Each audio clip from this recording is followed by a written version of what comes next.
Barb coming back tomorrow? Thought that How'd everything work out with my brother-in-law being on? I had a lot of donut memes sent to me on that day. I bet. When he said, he was getting kinda worked up kids play video games. The big TV. No, my father-in-law. Oh. I would have, We had the bacon one, the bacon table. Yes. We'll feed you for a day. Think I'll make it back to school? Been back there for a week. Can go a week early from break? Workouts? That's pretty boring. there's a little bakery in Sitting around there with nobody in the. They're all back now. Oh, the door. Yeah. Parker in for? That week. Yeah. Should've We're always called getting Caleb, probably closer. would've been down on the whole week. You didn't have any- I think he did talk to him once. Put my Yeah, he was trying to frost give him thing 100. over my windshield, so The Seen that. food service is all closed. good now. Oh. So had to be getting like $180 in cash for the week to eat. They did? I was like, geez. Now, if you were smart, it's like, well, you go to Walmart and buy a bunch of peanut butter and jelly Right. sandwiches and save the rest of that. And save $150 for the char bar. Harlan Robson from Tom's junior year up at State, he had to buy 2 meal tickets. Oh, for meal plan? Yeah, now they got it on those. Now they got a training table. They can have whatever they want. He's gotta pick up his plate and turn it back in to show what he's eating. It's ridiculous. Wait.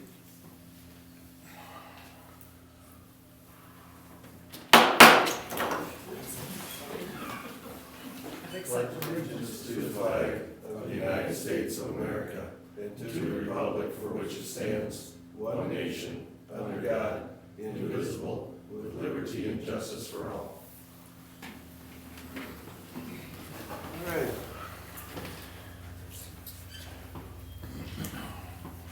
Additions to the agenda? And we have just a couple of changes under new business items A and D. We're going to pull those off the agenda and readdress them on the 27th. Okay. A and B is in boy. A and D is in dog. And D.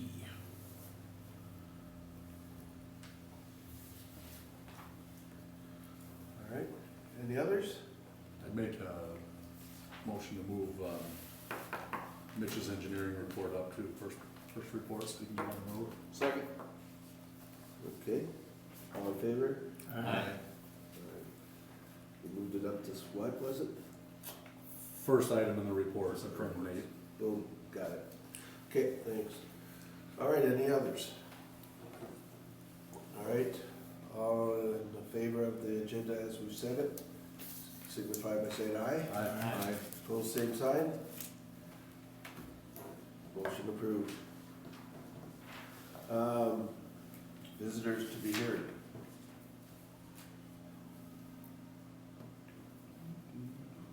All right.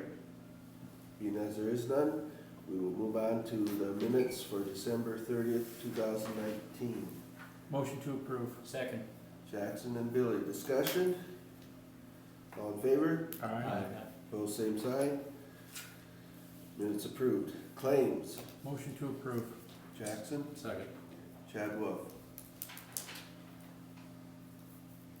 Discussion? Chad Wolf, Aye. Chad Riley. Aye. Jackson, Aye. Billy. Aye. Motion approved, 4-0. All right. Going on to reports. Mitch. Thank you for letting me over early. Pretty quick tonight, don't really have much on the report itself. Phase 2, we're still waiting for spring to come around so that contractor can get resume his work there. Phase 3, I wasn't able to attend the last meeting, but he awarded the project to Slowly Construction. We're working on getting contracts in place with them, so we sent them all the contract documents. They're reviewing them, getting those signed, we'll bring them back.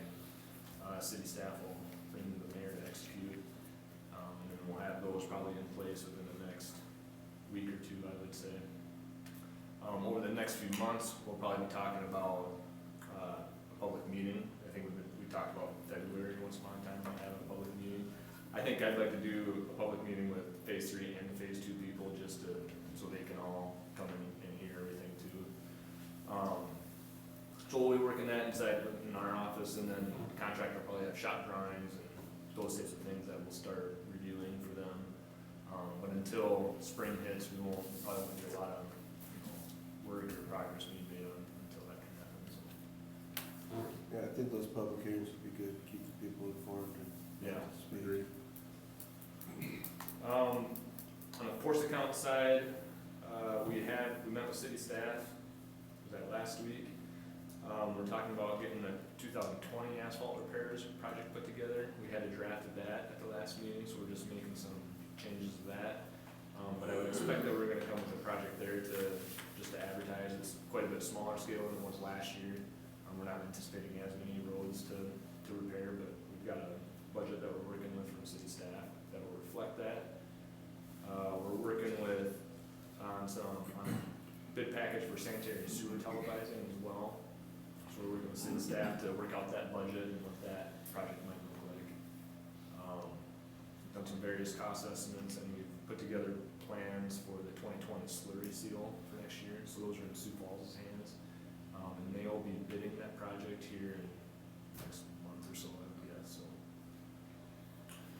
If I could just add on to Mitch's report just a little bit, the asphalt repairs for 2020, we're anticipating needing to use that.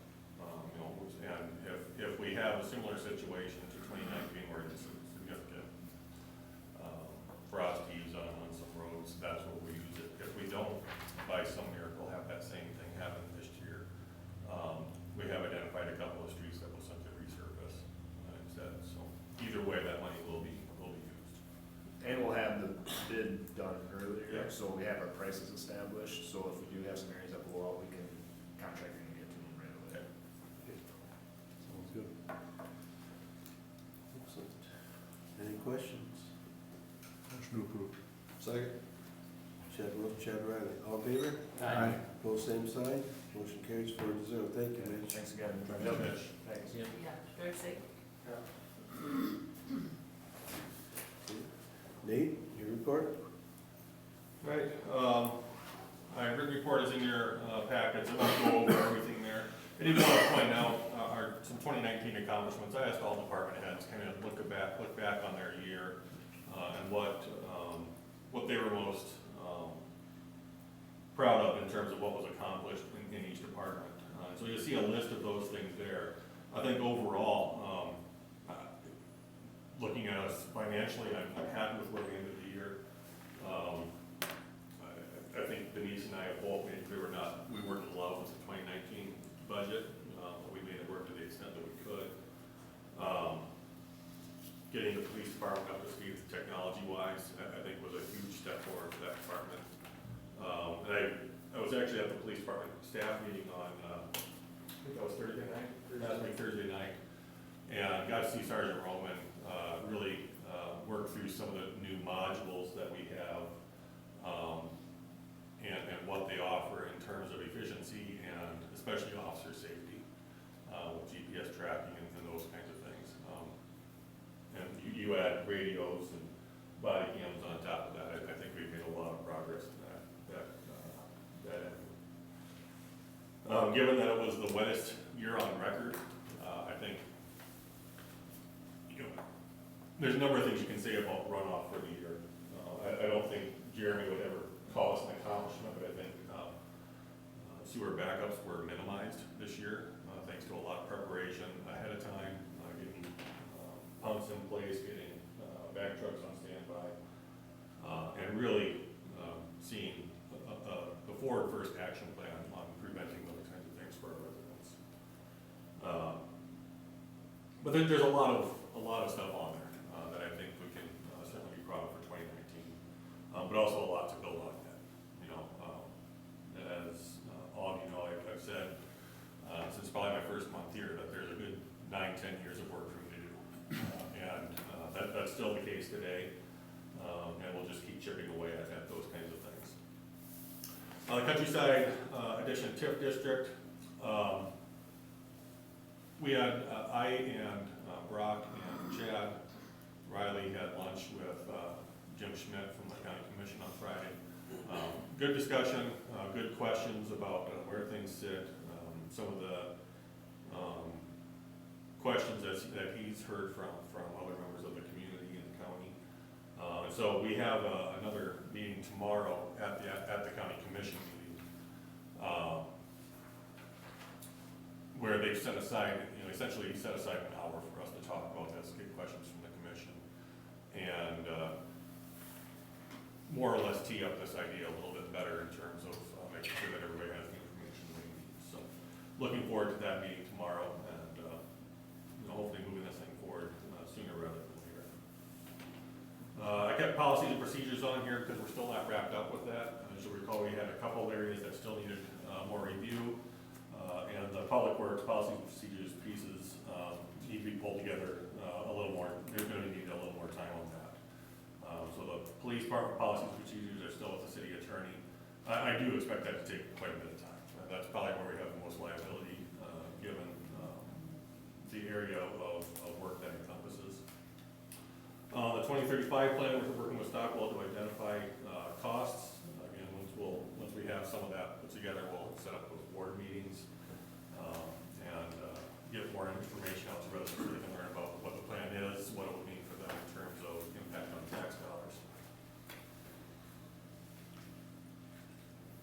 Performance management, most staff were gone during the holidays, including myself. We didn't have a ton of staff meetings over this. We did meet again today and work through some of the finance key performance indicators. We'll work to refine some of those over the coming month.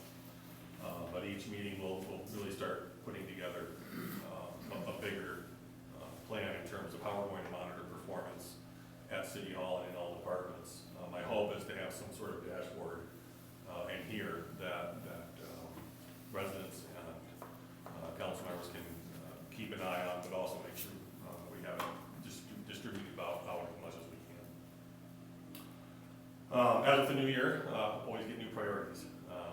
So I've got kind of a sketch of that in my report. I don't think this is wrapped up yet. It'll probably take a couple more weeks to refine this a little bit closer, but you get a good sense of what we're looking at there. Build community trust is still something I want to keep on there. That's going to be a holdover from 2019. I think we have a lot of work to do there yet.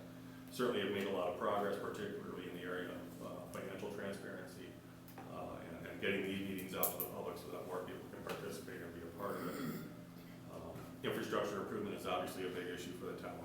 That's going to be a priority, I think, for a number of years. Performance management, getting that off the ground and implemented, I think is going to be it'll be a big lift for all of us here at City Hall. But I don't get the sense that anybody isn't up to that challenge. I think everybody is really on board with moving forward in that direction.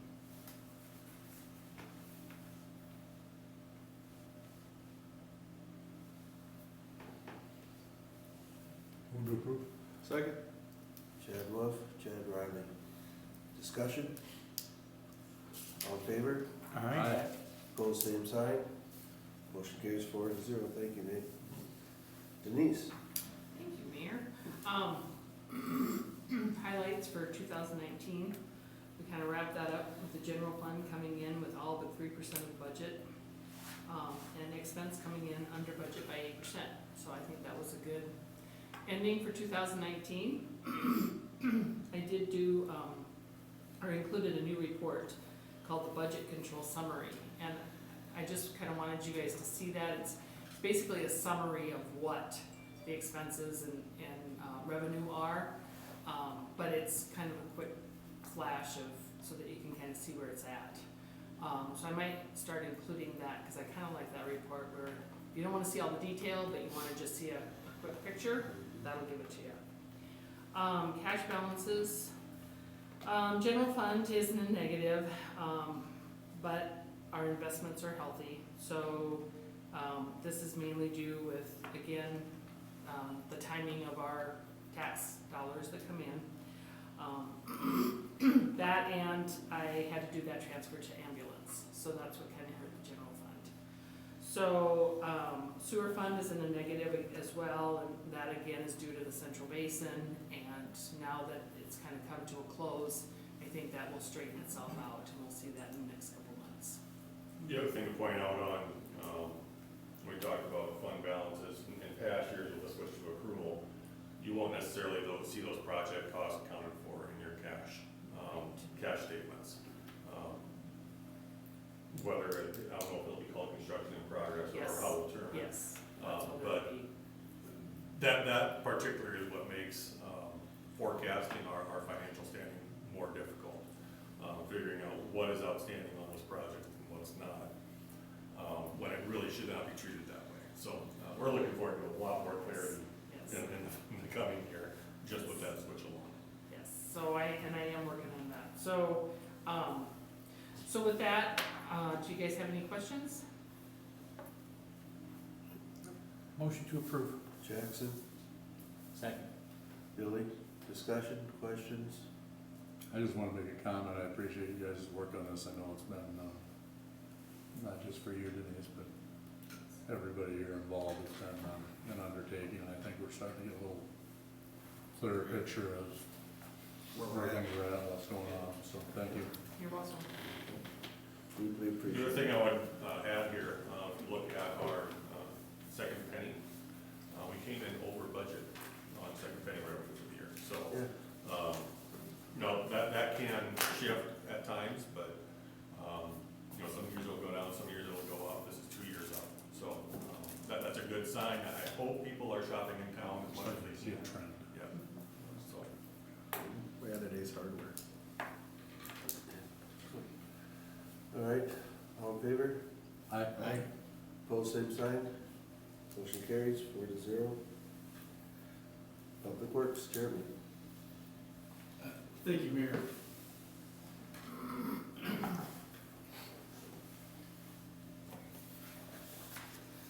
Little changes in the way I'll be reporting based on some feedback that I received from Nate that essentially came from council. I'll be reporting on 3 different areas, and that'll be street department accountability, public works vision, and month-to-month planning. Internal communication planning prioritization issues were identified, and staff meetings were conducted to start building team accountability. A complete review of areas of concern will happen on February 2nd to make sure the department is on the right track moving forward in the spring and summer. Snow and ice control procedures have been reviewed with staff, as well as snow plowing techniques. We can better utilize our time removing snow by how we choose to plow our routes, limiting turning around and limiting travel on already plowed surfaces. Staff was informed that we need to do a better job plowing curb to curb for drainage during snow melt, and to avoid narrowing of streets that will make it difficult for resident and emergency vehicle traffic. Staff has been instructed that we need to be more proactive with vehicle maintenance and keep accurate logs of every piece of equipment that we use and maintain. These logs will all eventually be stored electronically. Staff has made great progress on organizing and cleaning up the public workshop. This will allow them to work much more efficiently and safely within the building. I will now be based out of the public works building on a daily basis instead of the wastewater plant. I feel this move is necessary to fill gaps between departments and have a better oversight of public works on a daily basis. Darren has been tasked with recording detailed day-to-day accomplished tasks. These reports are available upon request, and further information is needed on how the department utilizes their time. These tasks consume the time between events identified in the month-to-month plan. Public Works vision. Public Works will provide essential services to our citizens in a prompt, courteous, safe, efficient, and cost-effective manner. Public Works, through its employees, strives to plan, design, build, maintain, and operate public infrastructure in a manner that respects the environment and the ability to adequately preserve these assets now and in the future. This will be accomplished by retaining well-trained staff that share this vision, working as one team for our residents. The way we go about our daily operations will need to be planned, consistent, and yet we need to be ready to handle emergencies in the safest, most efficient manner possible. Staff must be utilized by individual skills as well as working as a team. It is our vision to have a public works staff that can specialize in certain areas, as well as be cross-trained to better serve our residents, all things related to public works at any time. The upcoming month, this is the month-to-month that will be further developed. Obviously, this is a new way of reporting for me. It's gonna get more detailed and, start building off this, but snow and ice control to occur per our policy. Mid-season snow removal, equipment and maintenance. What that's all about is we've kind of, even though we haven't had many snow events so far, I'd like to go through all the equipment again and make sure, fluids are changed and we're on the up and up there, that there's gonna be no surprises in case we start getting hit hard in February and March. Further development and past data entry, it's kind of a mess from the past on collecting all this of what was done when. This stuff needs to be stored electronically to help us budget better and know maintenance timelines and things like that. Weekly catch basin checks, snow and or debris removal as necessary. Begin more maintenance for parks and all their related equipment. I want all equipment ready for the season by mid-March before street sweeping may need to take place. I understand there's a transition and a new employee there, but I'd like to have our equipment ready to go in case winter runs longer or whatever and we need to be still plowing streets. As we have time right now, I'd like to start addressing some of that equipment. Perform maintenance on the sweeper to ready for season. There's a couple things that we know are wrong with that, one of them being the water pump. And I want all the brushes fresh to start with and be ready to go. Develop a detailed timeline for park-related tasks so street staff involvement is minimal and efficient. Again, with this new position there, I think it's pretty clear that street staff needs to be less involved with the parks and our focus needs to be streets. So I want that, even though it's a new employee, I want the transition for this new employee and our street staff to be as seamless as possible. So if we can get, when nets need to be up, things like that, so there's no confusion and we're all on the same page. Other notes, water and wastewater remain in compliance. The wastewater treatment facility is achieving percent removal in 95% range, which is really, really good. We haven't seen this in a long time, and I hope this trend continues. DNR annual vital solids report is due by February 1st. There's a couple other ones, drinking water, and some other annual reports that I'll be working on and need to be obviously complete by February.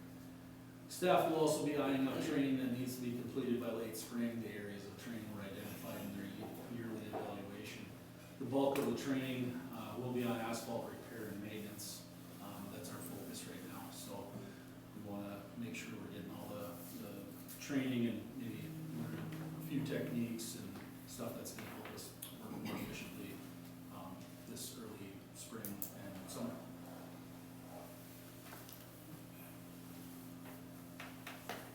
Motion to approve. Jackson, Second. second Billy, discussion. I had two quick questions. One, that Molly sludge that was out there, Yep. that's still there, right? Yep. Is there a rough timeline on that one? We're gonna be testing it this spring. Dilution was the solution on Yep. this one, Yep. right? My hope is, well, I don't know, fingers crossed that we've added enough in there to see some dilution, to at least know where we're at. Okay. But updates, American Engineering independent testing, we'll be doing that testing this spring, mainly because the ice, Yep. everything. Then we'll have a clear picture as to what to do.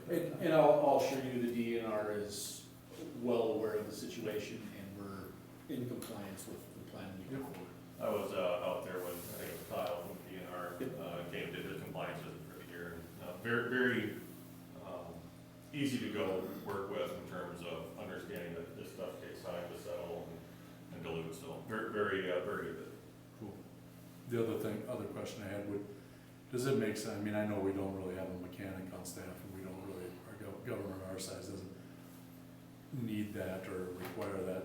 Would it make sense, like, for some of this normal maintenance things, like on mowers or whatever, like belts, greasing, all that, if we don't have trained staff, or if we're running lean, would it make sense to contract that with somebody locally? Yeah, we send a fair amount of stuff up to D&D when we don't have the capability. Okay. Or the time available to work on it. Okay. It wasn't greatly this summer. One more was up there quite a few times this year, for some issues, and that's, I think that's gone pretty well. But I think based on the time and available staff, that's gonna decide Sure. more than anything, that and capabilities, if it's anything beyond a simple cleanup. You know, in some cases, if we need a car rebuilt or something like that, we'll probably present it out. Gotcha. Okay, that's all I had. Anything else there? No, just the hustler is giving us some issues, so we got it right. Okay. Alright. I think we're at the point where I ask for, all in favor? Aye. Opposed, same sign. Motion carries 4-0. Thank you. Alright, we're on to the surplus property bid. Thank you, Mayor. You council remember that on December 9, you opened bids for surplus property, but one remaining bid from that was tabled until a meeting on Labor Day, so we could do some research on how to proceed with it. It listed the incorrect resolution and some pieces of equipment that were not on that correct resolution. So after reviewing the state code on surplus property, I think we should reject that as a precaution for the same reasons for which the consideration was tabled. We'll get a new surplus resolution put together here in the coming months, and we'll likely have a new bid on that equipment then. So my recommendation is to reject the bid from Travis Elders for $101.62 for remaining surplus. Motion to reject the bid. Second. Chad Riley, Chad Wolf. Go around the as it's money. Billy. Aye. Jackson. Aye. Chad Riley. Aye. Chad Wolf. Aye. Motion carries 4-0. Ordinance 604, rezoning 208 Court Street. Thank you, Mayor. You recall this item was tabled from last meeting in order to get some feedback from CCOG on the spot zoning, and the folks that I talked to, Kristen at CCOG and Patrick also, both remembered this from before my time when Amanda had worked on it with you. So they had some broad guidelines there too. So the response I got from CCOG is there in the new updated memo. In general, going from R3 to R2 in this case, it's more restrictive zoning than it otherwise would be. And Patrick's summary would arguably better serve the residential character of that neighborhood than the shop currently does. So it may not, if I would paraphrase it may not be an ideal circumstance under which to do this, but it does improve the neighborhood by moving this from, essentially what is a commercial or an industrial use to a residential use.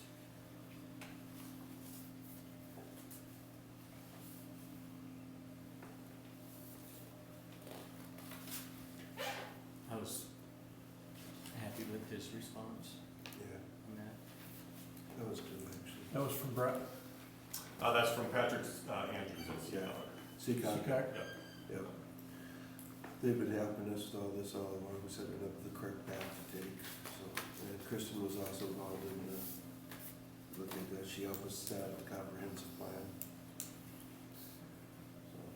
One of the other things that Patrick pointed out was where you really get into trouble spot zoning is when it's done in kind of an arbitrary manner. Just, hey, let's make this Yep, general business district without any clear rationale or reasoning as to why that logically makes sense. And that's not what's happening here. I think in this case, we have a set goal in mind for a residential neighborhood, so. yeah. Fits in with the plan moving forward.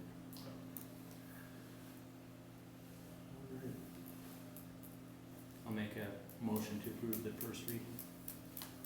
We don't need to do the motion to approve first read, we could just declare the first reading. You can, And then if the council has any other questions or concerns about this,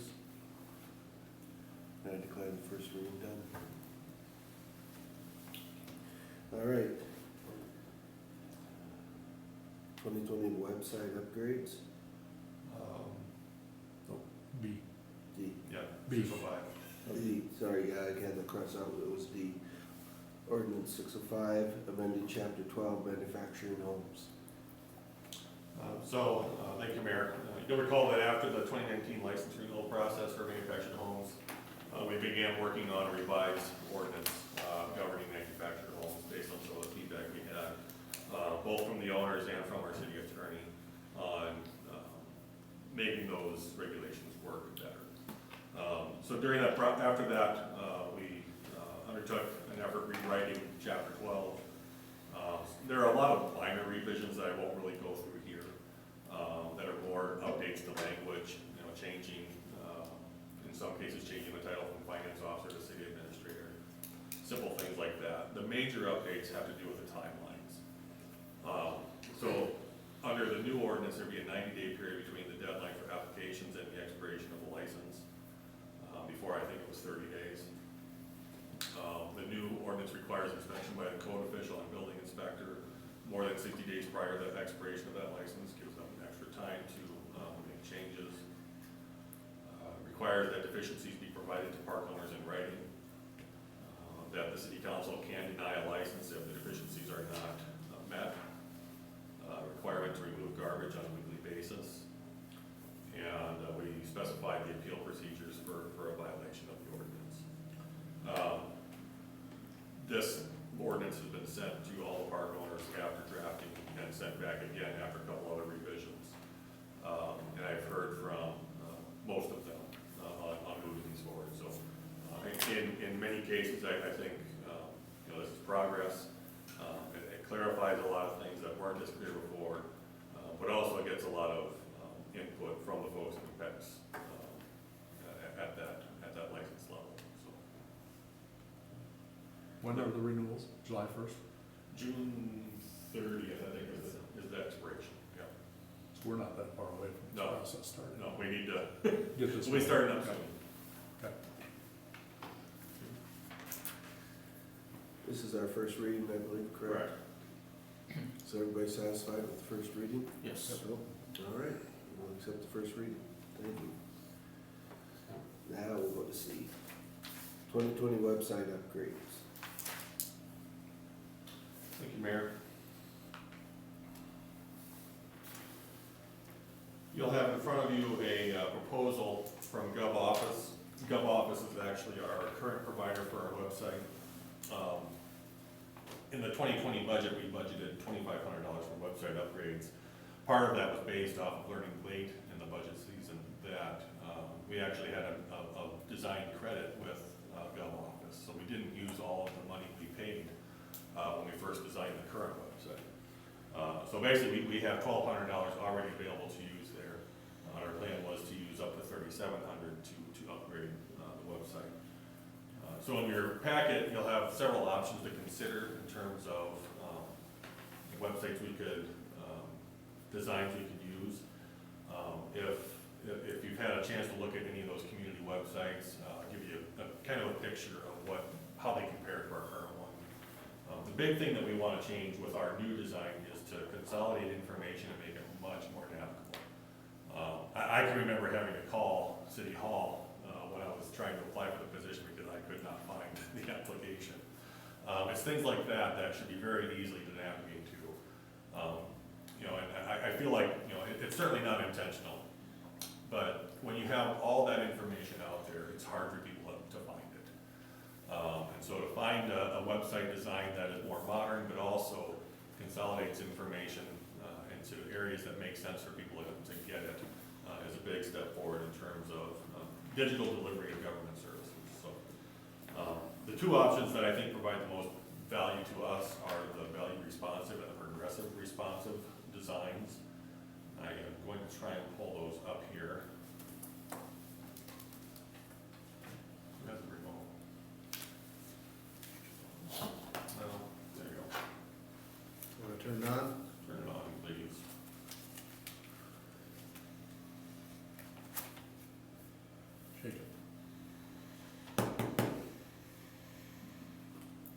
They've also, if you've gone through that packet, you'll see some of the improvements they've made to their security over the last several years. So let's go to Janesville, Minnesota. I have no idea where it is.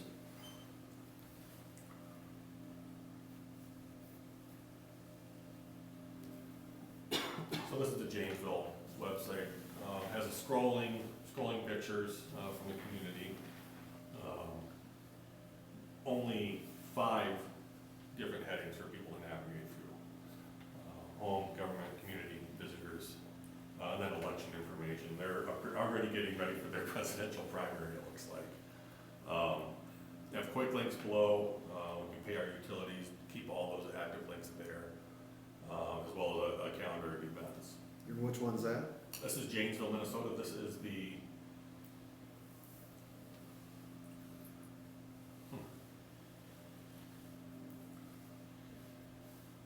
I believe that's value responsive. Yes, value responsive. Progressive responsive. Go to Vermont. Again, very similar. One of the differences you'll see here is the scrolling banner on the bottom there, where it has the quick links that are scrolling through. It puts news stories, in a sense, on the front page. They have not gone live with this yet, I don't think. You'll see a lot of the descriptions there, just that standard Latin language. But it provides a little bit more oomph than the value design does. If you go back to that, you can turn it off.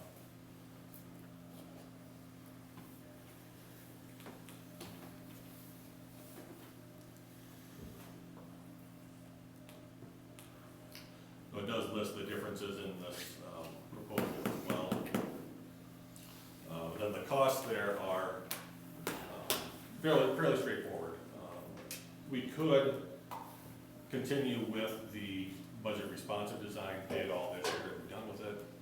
I think we've come in just slightly over budget, not by far. But given the option to pay yearly for 3 years, and I really don't see us doing another website upgrade over those 3 years.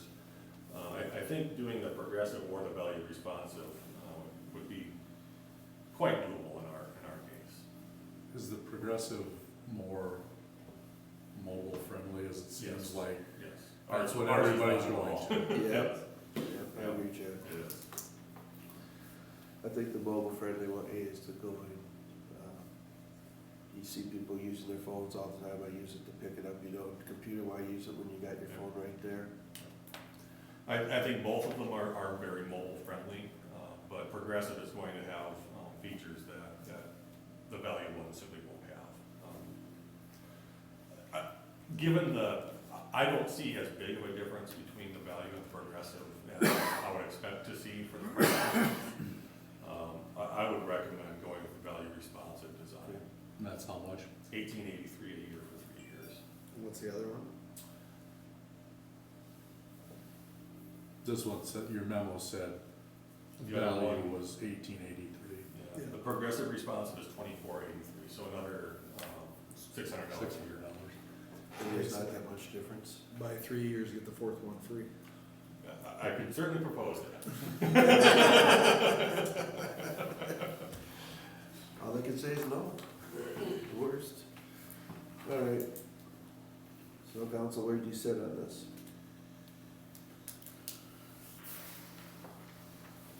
How much traffic does our website get? Do we know? No, but I would bet we find out pretty easily.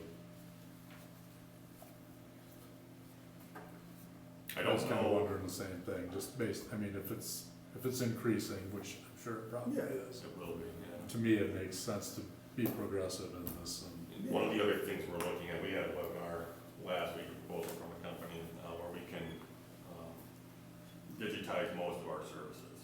Building permits, pet licenses, what else do we have on there? The rebel side. Rebel site passes, all that stuff could now be done online. It's not necessarily something that's built right the ease of that over the way we do it now, I mean, as an example, Friday, on my way out of town to go to this meeting up in Sioux Falls, I noticed that there's construction going on a building, and I'm fairly certain they didn't have a permit. They couldn't come in until today to get that permit. Now, if they were, you know, let's say City Hall's closed and they need their permit, we can approve that thing quickly, in a digital world. But where the world we live in, or the world we're working in right now, those permits will sit here, those applications will sit here until, you know, an inspector has time to review them. And that's just not the most, it's not the most resident-friendly or business-friendly way to do that. A lot of our neighboring towns, you can do a lot of that stuff online Yes. already. Yeah. So in terms of traffic, I'm not sure where this lines up in terms of daily traffic. I could get, you know, Facebook, I can get you numbers right away, I but mean, if we have 5 people a month going to our website, to me, is it worth the Is it worth it? $800? Right. But if we have 500 people a month going, But on the same token, if we streamline it and make it easier to use, will we increase the usage? Yeah. I think we will. I think people are gotten so used to the technology now, if you lag behind, it costs you. You'd budget $2,500 this year. we budgeted 25 this year, and we have design credit of 1,200, so we could easily do this We could do the progressive if we wanted to. if we wanted to do that. Do you wanna wait so you can hear a little bit about the traffic report? What we got coming in and stuff? We got the money, we just will go ahead and do it. Okay, about the same thought, that it's gonna increase the traffic, it's gonna increase the service to our people. It'll be for 3 years, is that right? 3 years, yeah, 3-year payment. And 3 years? then we'll have traffic report. Yeah. You think the value responsive, the 1883 one is? I'd be fine with that. I don't have anything against the progressive, it's just slightly more expensive. Make a motion to approve the value responsive website. Motion by Chad Riley, Second. second by Billy. Any discussion? What's happened with our city channel? Has that just gone by the wayside? Yeah, I actually had a good long talk with Pastor Saylor about that last week, so we're going through a couple of discussions on how we can best utilize that channel. Because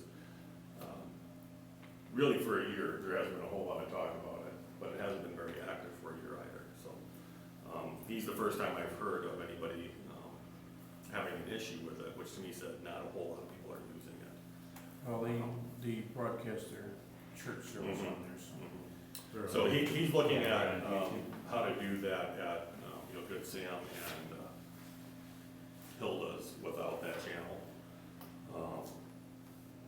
I don't think these meetings are broadcast on there now, but if they have access to any technology, their smart TV or whatever, they can easily pull this up if necessary, so. How I left it with Pastor Saylor is I was going to talk with Dawn here, who manages it for us, as well as Vast, and find out, you know, what obligation is there to keep that going? Because I don't think a whole lot of people are utilizing that, so.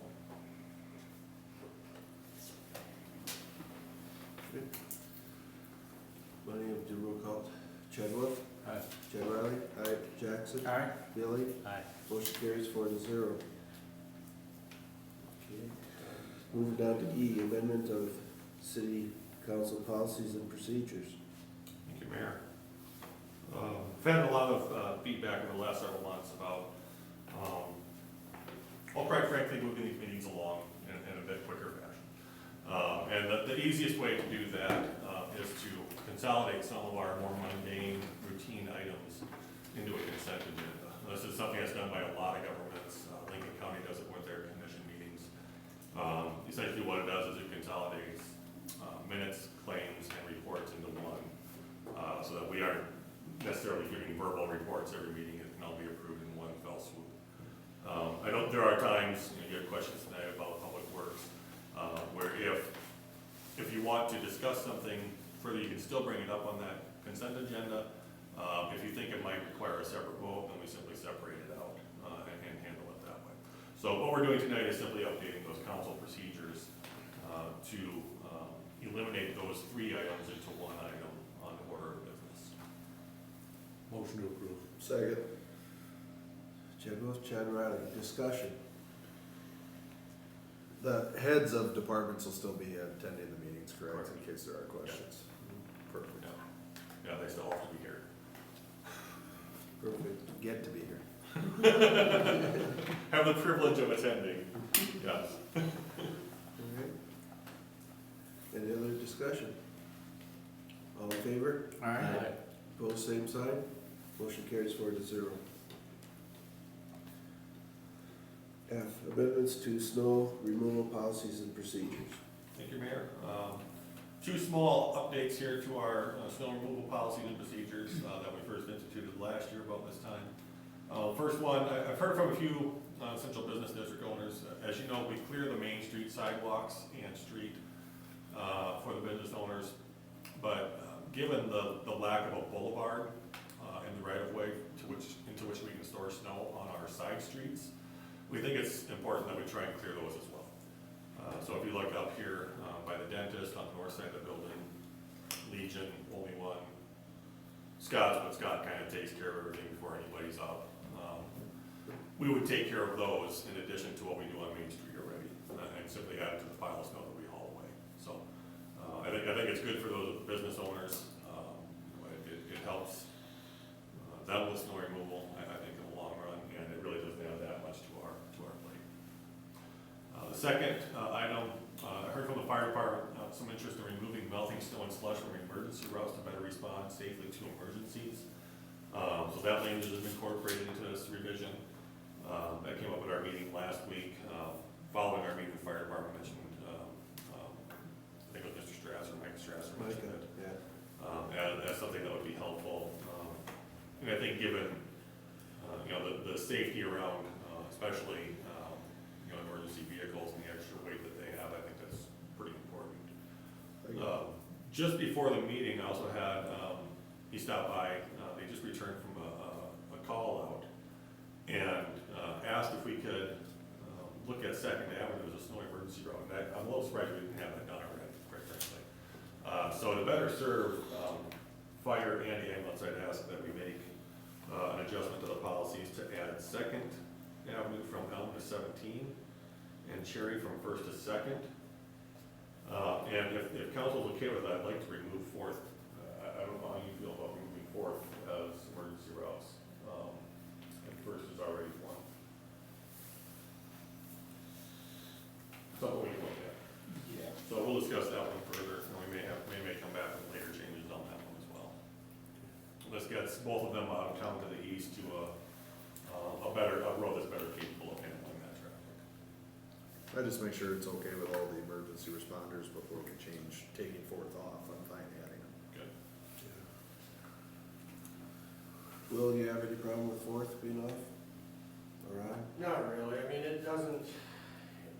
it's not a vital road that we would normally take if we're trying to get from our office especially, or if the fire department's coming from their station. A lot of us will take Second out to 17. So Fourth isn't really something that we travel on a lot if we're in an emergency capacity, so. So we can check further with Alan on that, and we can check the street department, any issue they may have with it, but. Check with the fire department and the ambulance and make sure that they're good with it. Yep. Okay. So we good with this? Yep, motion to approve. Second? Motion by Chad Wells, second by Chad Riley.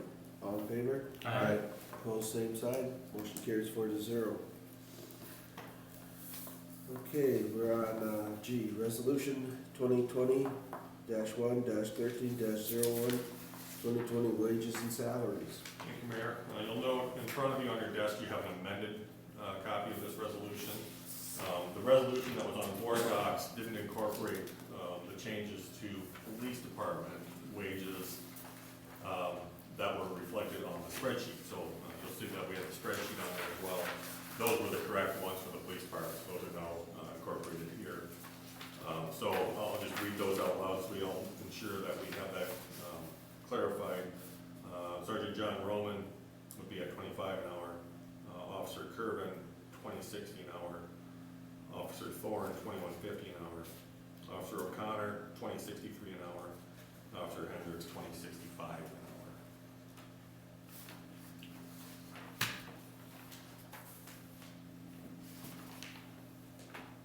Motion to approve. You have a motion?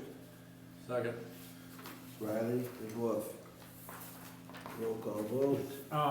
Go ahead, I discussion. see we got one employee that got an 11% raise, and all the other ones are 2.5. There's a couple that are 6, one that's 7. Why 11% for one employee and not? So that employee, Sergeant Roman, looking at his wage over the past few months, Chief Erickson and I talked numerous times about the responsibility of that position and where his current wage currently is. Given the demand for that skill set and the wage that it can command in adjoining jurisdictions, we felt it was necessary, based on that and based on his performance, to bring him up to a level that would be consistent with that of a police sergeant. I guess I'm confused because I thought our structure on that was the chief and patrol officers. When did the sergeant position come in? Chief, do you know when we first instituted the sergeant position? The sergeant position was in essence created right after, probably about 3 years ago. The council had suggested that we create a position in the event that the chief of police had to step away from his duties or was no longer able to maintain his duties. But they felt that there was a secondary position that could come in and fill that role. The council had given direction to the chief of police, which is Orville Jorgensen at the time, when that position was created. I remember that. I remember a supervisor, but not a sergeant's position. Supervisor. Could be semantics, but I do believe the thought behind it was that, just like Will said, there would be a second in charge that would be in charge when the chief was not able to be there or perform the duties for whatever reason. That, we wanted to separate that so there would be less confusion if the chief were to not be there. So there would be a clear chain of command. I don't know, going back, I said it was around 3 years ago, but when we did the staff restructuring in December, November of last year, that position was included on that as well, as an official, if it hadn't been prior, that would be an official position under that organizational structure. Any further discussion? Given that, roll call vote. Chad Riley. Aye. Chad Wolf. Aye. Billy. Aye. Jackson. Aye. Motion carries 4-0. Personnel. 2 items under personnel, Mayor. First one, Officer Tyson Bullis offered his resignation, I believe early last week. So I would recommend a motion to accept Officer Bullis' resignation. So moved. Second. Wolf, Riley, discussion. All in favor? Aye. Opposed, same sign. Motion carries. His resignation has been accepted. Open patrol officer position for advertising and interviewing. Thank you, Mayor. This one's fairly straightforward as well, since we now have that vacated position. We need to open a patrol officer position for advertising and interviewing. So moved. Second. Riley and Billy. All in favor? Aye. Aye. Opposed, same sign. Motion carries 4-0. Anything for executive session? We do have one item under executive session, Mayor. Okay, and we need a motion to go into that. So moved. Second. All in favor? Aye. Brief recess.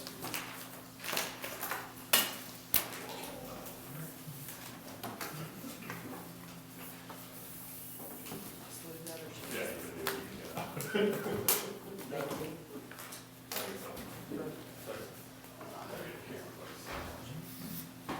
Mr. Mayor. Okay.